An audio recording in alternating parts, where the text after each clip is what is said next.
domov důchodců. Dobrého dňa, vinšu vám, dcerko. Rychtaříku telefona z klubu. Volám domov Telča, no? Ano, ten. Podívejte se, strávte se mnou minutku. Já chci se optat, tak jak u vás s bydléním? No, momentálně máme volný lůžka pro ženy. Pro muže ne. Pro chlapy není nic. K vám se dá tak barjak přihlásit? Ano. Co to Na to je stojí? tiskopis. Tiskopis? A jako s Vy fotečku? máte zájem pro muže nebo pro ženu? Podívejte se, já tak jako bez mojí, já nevím tak sám jako samotník. Já jsem takový samotář, soukromník, ale tož z mojou, podívejte se, my jsme spolu jako 80 roků a tož já si říkám sám, ona za mnou tak bude jezdit jako na výlety, rajzovačka a tak, tož sám.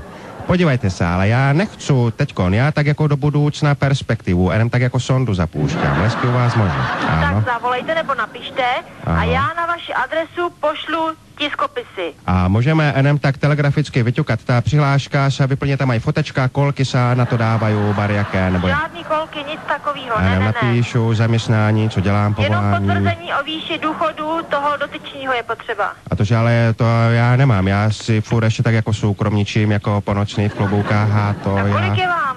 Já mám 60. No tak. Táhne na 70. Vy důchod jako neberete žádnej? Ne, já si ještě furt jsou sebestačný, všecko, já soukromničím ještě. Aha. Víte? Ale no tak to ještě máte čas jít do důchodu, do domova, ne? A to podívejte se, já už se moc nechce robit, já jenom tak jako po večeroch, ale dopoledne už si potřebuje tak jako odpočívat u vás v Telču, jako, ano.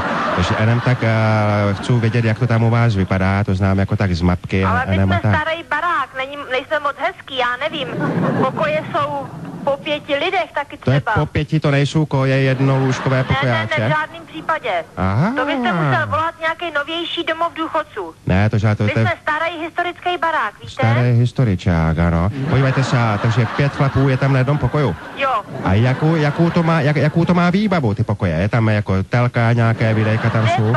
Na tom pokoji máte akorát postel, stoleček a skříň. Stoleček a barevná televize je pak společná pro všechny na jídelně. Aha, to stravuje se jako všetci, everybody jako společno, ano? Podívejte se, a fasují se u vás věci, nebo to si všechno musím v kufru dovést k vám? Svoje. Všecko svoje? U nás dostanete akorát peřiny. Peřiny a mídelko? No, mídelko si musíte koupit. Podívejte se, a jak se teda chodí koupat? Jak se chodí koupat? Taky všetci jako všetkých 5 chlapů jako po sobě? Ne, po sobě, no.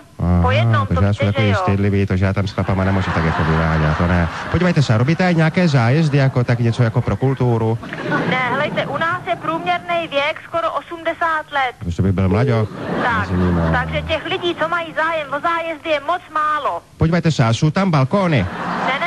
Balkony tam nejsou, to budu muset dovést. Podívejte se, já jsem asi tak jako zvyklý, já si tak jako na balkónek dám si dečku, jako opéřím, sánem doutníka Churchilla, vyfukuju jako Platonius, to říkám si v Telči, by to mohlo být dobré. Tož balkonky tam nejsou, terasy také ne. Terasy taky ne. Také ne. U nás chodí kouřit na dvůr. Ale dá se kouřit, dají na dvorku. Venku na dvoře, jo. Doutníky, marsky, všecko. Jo. Není v tom rozdíl, a tož paráda. Podívejte se, domluvíme se tak. Až budete mít místečko fleka barjakého volného, tož mě namailujte. Máte maila? Vy si musíte podat žádost, až na vás dojde řada, potom bychom vás pozvali. Výborné, podívejte se, já si stoupnu do řady a budu vyčkávat, ale dojedu si to omrknout a i s mojou, ať víme, do čeho lezeme a všechno bude dobré. Dojeďte se podívat a my vám dáme tiskopis s sebou. Děkuji vám moc, víkenda hezkého vám věnču. Nashledanou.